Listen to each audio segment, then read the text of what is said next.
Bonjour, bonsoir à tous, ici Feu et si vous dans vos oreilles. Aujourd'hui, je vais vous montrer C-Line, l'extension no-code IA qui va vous permettre de coder sans coder, juste avec des prompts, un petit peu comme Bolt, je l'avais fait dans une précédente vidéo.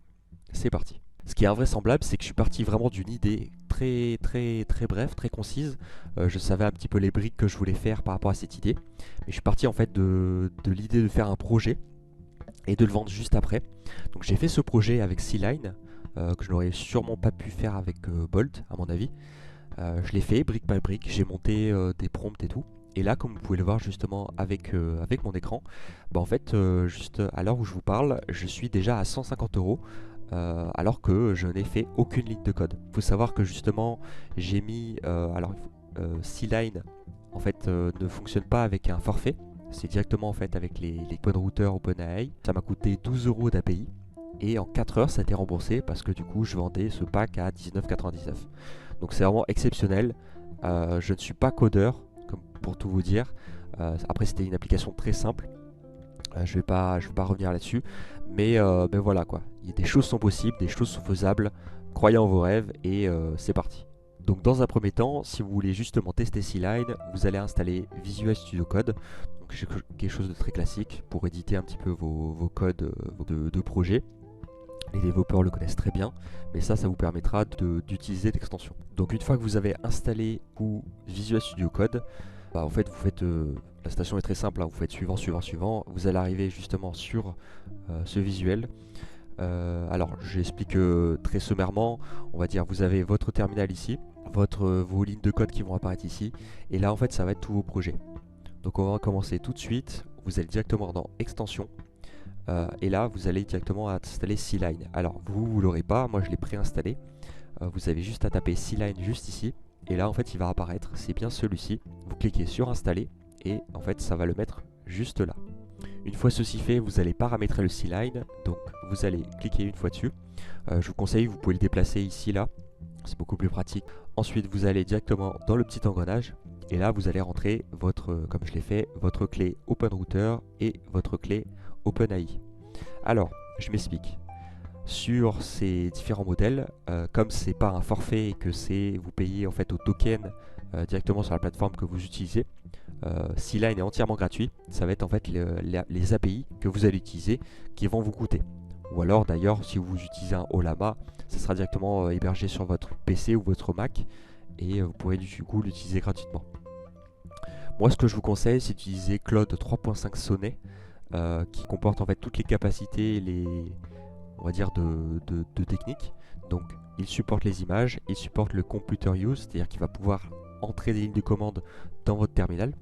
Et il va pouvoir faire du prompt catching, c'est-à-dire qu'il va savoir un petit peu plus que les autres sur l'historique que vous allez lui donner. Par exemple, si je lui demande de faire un projet, je sais pas, Node.js, en fait, il va comprendre, il va enregistrer la donnée que pendant tout le projet, ça sera un projet Node.js. Pareil, vous avez justement tout ce qui est pricing sur vos tokens. Donc forcément, Claude 3.5 Sonnet est la plus chère. Mais après, si vous travaillez sur des choses un peu plus basiques, sur de l'HTML ou autre chose, vous pouvez avoir IQ. Voilà. Donc, par contre, il n'y a que le support prompt catching qui fonctionne. Donc en fait, l'historique un petit peu de vos différents prompts que vous allez mettre. Juste en dessous, on peut retrouver le custom instruction. Ça, je vous conseille fortement. Vous pouvez mettre I'm running justement on Mac ou Windows 11 ou 10 ou 8 ou peu importe votre version en fait d'OS. Ça vous permet en fait de dire à C-Line du coup ou à l'open router justement à votre modèle que vous utilisez cette version et du coup il va adapter généralement les commandes par rapport à votre OS. Parce que forcément, si vous avez un Linux, les commandes ne seront pas les mêmes que si vous avez un Windows. Pareil, là je dis bien remplace le et par le point virgule, parce que justement on utilise un point virgule pour séparer en fait les commandes, pour en faire une seule et pas plusieurs commandes en fait à la suite. La dernière option, qui est beaucoup plus pratique, elle a été ajoutée récemment alors je vous parle, c'est le Always Approve Read Only Operation.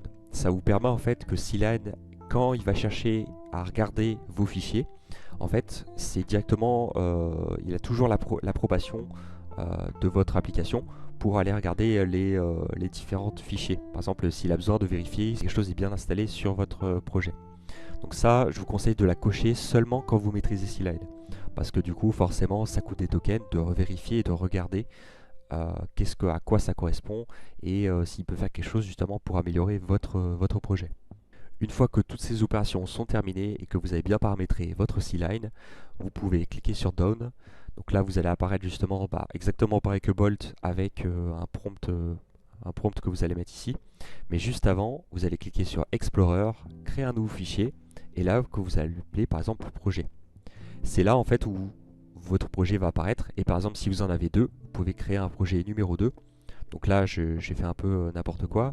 Il faudrait en fait directement que le projet il soit, hop, forcément, hop, j'ai mis le mauvais, mais voilà, il faudrait que ça soit projet numéro 2. Et voilà, quand j'ai deux projets, ces deux projets du coup ne se mélangent pas, et qu'en fait, je vais pouvoir directement travailler sur soit l'un, soit l'autre, et pas forcément les deux. Donc là, je dis bien qu'un seul projet. Quand je clique sur la flèche, justement, j'arrive directement dans le dossier. Et là, par exemple, je peux créer des dossiers. Là, pour l'instant, j'ai pas spécialement envie. Mais voilà, ça me permet justement d'un peu plus d'aiguiller mon projet, que ça soit un peu plus ordonné. Une fois que le dossier de mon projet a été fait, je vais directement aller sur C-Line. Et après, je peux directement créer mon dossier. Créer mon projet, pardon.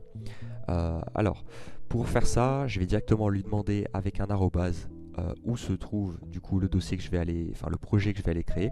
Donc je vais faire add folder et là je vais directement retrouver mon dossier que j'ai créé. À partir de là, en fait, je peux directement lui demander un prompt, créez-moi quelque chose, créez-moi quelque chose, créez-moi quelque chose. Cette simple fonction va vous permettre directement en fait de dire que vous allez créer en fait toute votre pièce maîtresse dedans ce projet, dedans ce dossier projet du coup.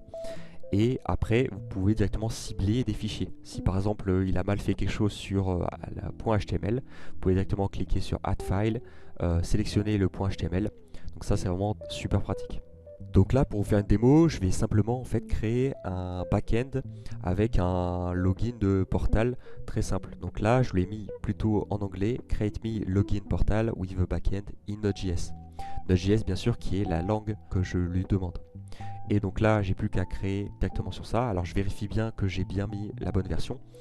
Moi, je préfère utiliser Sonnet. Voilà. Mais voilà, comme j'ai utilisé Sonnet, je peux utiliser les images. Donc si par exemple j'ai envie de lui donner en fait une image, je vais pouvoir lui donner justement ici, ou de faire un CTRL-C, CTRL-V, dedans justement le prompt en fait directement, comme ChatGPT.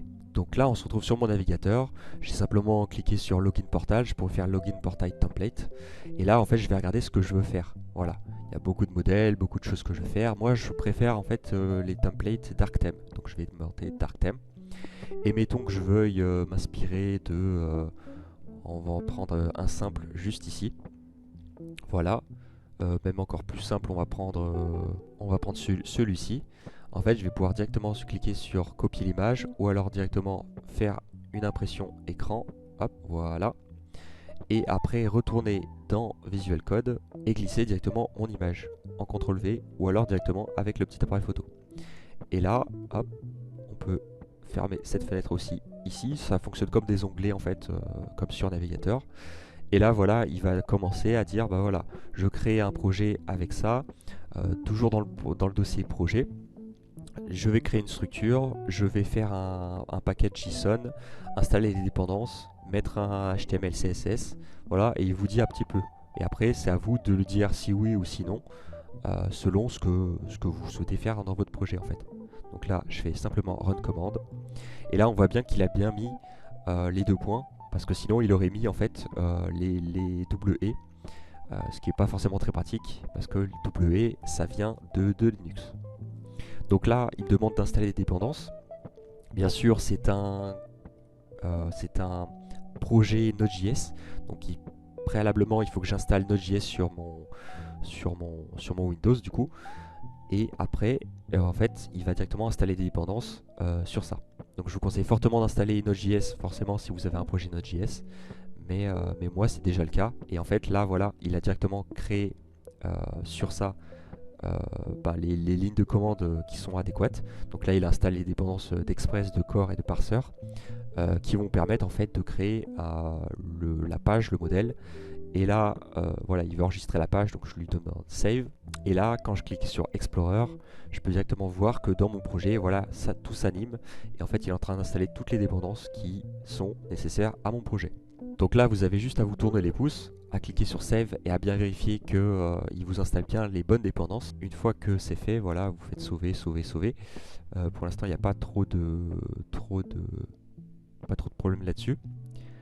Vous pouvez voir que, par exemple, l'API cost monte assez rapidement. Voilà, je suis déjà à 7 centimes alors que j'ai fait 1, 2, 3, 4, 5, 6, 7 commandes. Donc c'est vraiment 1 centime par commande, limite. Et encore là, c'est des dossiers, on va dire, très simples.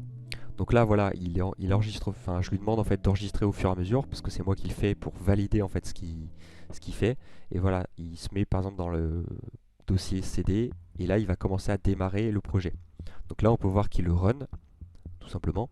Ça, c'est un peu la procédure de Claude 3.5 qui a la capacité justement d'aller vérifier dans votre navigateur, enfin dans son propre navigateur, si ça fonctionne bien. Et là, en fait, il a run avec un npm start. Et voilà, dans le localhost, il va aller vérifier si ça fonctionne bien. Et si ça fonctionne pas bien, il va faire les remodifications pour que tout fonctionne bien. Pareil, moi, si je veux aller directement voir ce qu'il a fait, je peux directement cliquer sur un localhost avec un contrôle et un clic. Voilà. Donc là, voilà, en moins de 1 minute, je me retrouve déjà avec le login que j'ai demandé en fait, qui ressemble fortement. Et derrière, voilà, je pourrais lui demander change-moi les logins, mets-moi plus un bouton forgot password. Enfin voilà quoi. Les possibilités sont multiples en fait avec C-Line. Une fois qu'il a terminé son projet, vous pouvez voir directement que la task a été complétée, la tâche a été complétée, et ça m'a coûté 13 centimes. Donc ça peut aller super vite, c'est pour ça qu'il faut bien vérifier, donne bien les bons trucs. D'ailleurs, C-Line vérifie que votre user fonctionne bel et bien. Donc là, pour l'instant, il m'a juste créé, on va dire, un login avec un dashboard, mais après, je peux lui demander de faire directement le backend. C'est vrai que je ne lui ai pas forcément demandé des spécifications autres, quoi. Donc là, voilà, on peut directement tester. Hop, j'avais mis feu et vidéo. Et là, on peut voir que voilà, c'est login successful. Si je rajoute d'autres trucs, voilà, ça fonctionne pas. Donc ça veut dire que ça fonctionne bel et bien sur ce genre de choses. Voilà, si je mets d'autres mots de passe, hein, ou si je mets d'autres identifiants. Mais en tout cas, voilà, en moins de 2 minutes, j'ai quand même une base de projet. Et après, je pourrais directement aller modifier, si j'ai besoin un petit peu de modifier l'HTML et toute la partie un peu plus compliquée, je demande à C-Line de le faire. Donc voilà, à partir de cette base, je vais retourner dans Explorer. Et là, je vais pouvoir voir en fait qu'il m'a fait une page index HTML classique, un script.js pour du coup le login, pour voir s'il redirige bien. Mais en fait, l'intérêt justement de C-Line, c'est que je vais reprendre ma commande, je vais en faire une autre, donc là je vais fermer, et là je vais directement lui demander le folder, toujours le même projet, et je vais lui demander créez-moi une page. Donc là je lui demande directement de créer une page avec une page d'accueil reliée à la page de connexion. Et en back-end, justement, quand l'utilisateur se connecte, on veut une page justement où il arrive, où ça lui donne bienvenue, avec welcome, mettons. Voilà. Par ailleurs, si vous voyez qu'il y a des choses qui ne vous intéressent pas, si par exemple voilà, le welcome ne vous plaît pas, vous pouvez directement faire hop, mettre bienvenue à tous. Voilà, tout simplement. Et en fait, là, il va reprendre un petit peu votre dossier. Donc, on peut voir que voilà, ça se trouve dans le projet, dans le public, index.html, HTML et dans le head. Donc voilà, tout est bien segmenté. Vous pouvez même lui demander d'architecturer un petit peu comme vous le sentez, un petit peu vos pages. Si par exemple vous voulez que le header soit partitionné dans un autre index.html, vous pouvez. Et pareil, voilà. Donc là, on peut voir, vous avez 2 lignes. C'est assez simple. La ligne, cette colonne-là que je montre avec mon curseur, ça va être plutôt la ligne qu'il est en train de modifier. Et ça va être la mise à jour. Donc en fait, une fois que je fais sauver, ça va directement passer sur cette ligne-là. Ce qui veut que voilà, en fait, il met à jour simplement le fichier que je lui ai demandé. Donc là, je vais juste faire sauver au bout d'un moment au fur et à mesure. Et je vous retrouve juste après pour le résultat. Alors voilà, il a remodifié le bienvenue à tous. j'aurais pu directement lui demander de faire autre chose. Et là on peut voir qu'il a fait des erreurs. Alors je pense qu'il les a vues ces erreurs. Je pense que c'est des dépendances qu'il n'a pas bien vérifiées. Mais voilà, en tout cas il teste directement mon login que je lui avais demandé, justement, feu avec vidéo. Alors là on peut voir que le style n'a pas été correctement mis. Et donc en fait il va faire le rétropédalage pour réappliquer le style. Parce qu'on là on le voit sur la page, il manque le CSS en fait sur cette page. Donc en fait lui il va directement le voir et il va dire bah voilà, le CSS n'a pas été configuré, donc je vais le reconnecter à cette page là. C'est un peu l'intérêt justement de C-Line, c'est que justement comme vous lui laissez un plus d'accès que Bolt ou d'autres no-coding IA, vous avez cette flexibilité pour me dire bah voilà, si j'appuie sur cancel, je vais aller moi-même remodifier le fichier et puis après je vais lui demander de modifier une implémentation. Et ça c'est vraiment toute sa puissance. Pareil, vous pouvez changer directement ici votre modèle même en cours de projet, c'est pas un souci. Mais voilà, en tout cas c'est vraiment très puissant quoi. Donc pour le moment je suis en train de le laisser faire et d'attendre qu'il modifie un petit peu tout, parce que là justement voilà, il est en train de me refaire un petit peu ce que je lui avais demandé. N'hésitez pas à vous abonner, à commenter. Donc voilà, on voit qu'il a terminé. On peut voir un petit peu son récapitulatif, ça c'est super intéressant de savoir. Voilà, il a fait un gradient background. Je lui avais pas demandé en fait de modifier, de modifier les choses, mais comme je lui ai pas dit, il l'a fait. Il peut me demander d'exécuter le truc, bon ça c'est déjà exécuté donc il n'y a pas forcément besoin de le faire. Mais voilà quoi, en gros ce que je vois c'est que vraiment c'est quelque chose de très puissant et pareil ça coûte légèrement un peu cher, mais après on est sur des petits projets et là on va voir directement ce qu'il nous a fait. Donc là on se retrouve sur ce que je lui ai demandé. Donc bienvenue à tous, ça c'est moi qui l'avais rajouté, je vous rappelle dans le H1 du coup de mon HTML. Et là j'ai directement testé, donc je vais mettre n'importe quoi justement en mot de passe pour voir si ça fonctionne pas. Voilà, nickel, ça ne fonctionne pas. D'ailleurs on voit bien qu'il a modifié la langue par rapport au bienvenue à tous. Mais par exemple si je mets vidéo, et ben voilà je suis directement connecté. Donc on peut voir que derrière vous pouvez faire, mettons avec MongoDB, vous pouvez faire peut-être une base de données qui est connectée à ça. Parce que là par exemple forcément votre mot de passe est connecté directement dedans, on va dire les fichiers. Donc c'est pas forcément très sécure. Votre mot de passe il n'est pas crypté. Donc c'est bien pour un simple projet. Mais si vous voulez faire quelque chose dans le public, c'est pas forcément appréciable. Mais en tout cas voilà, mon projet fonctionne. Je peux l'implémenter comme ça au fur et à mesure. D'ailleurs c'est ce que je vous conseille de faire. Et au fur et à mesure en fait vous allez pouvoir créer votre propre projet en no code. Vous aurez juste à avoir là un petit peu les bases du langage qui est utilisé par C-Line. Et en fait au fur et à mesure vous pouvez soit vendre après des petits projets comme ça et sur du long terme apprendre petit à petit aussi le code. Pour ceux qui sont restés jusqu'à la fin, je montre une petite astuce. Quand votre serveur il est en train de runner, justement votre serveur Node.js, vous pouvez faire un CTRL-C, ça permet d'arrêter la chose, et faire un nmp start pour le reprendre. Ça va vous permettre justement d'économiser des tokens, sachant que voilà, là il veut le commencer à le restart en fait le projet. Donc là je fais rejeter, j'annule directement. Et en fait cette ligne de commande qu'il veut faire, ça me coûtera quand même des tokens. Donc bien vérifier justement à ça quoi. En tout cas j'espère que cette vidéo vous a plu. Je trouve que c'est un vrai plus par rapport à Bolt, qui pour ma part je trouve un peu trop cher et puis pas assez local, sachant que en plus derrière vous pouvez mettre une base locale en MongoDB sur C-Line, donc ça peut être pratique. J'espère que vous mettrez un j'aime, que vous vous abonnerez, que vous commenterez justement si vous avez des questions. Il n'y a pas de souci, je répondrai à la plupart. Voilà, à l'heure où je vous parle justement, juste avec un simple projet Node.js, j'ai répondu à une demande, j'ai gagné 150 € en à peu près une semaine. Et là, voilà, ça va peut-être monter, je pense. Je l'ai publié sur itch.io. C'est vraiment quelque chose d'exceptionnel quoi, pour un no-codeur comme moi. Donc n'hésitez pas à tester, à partager vos projets. Ça peut être intéressant justement de voir ce qui se trame. Et sur ce, à plus!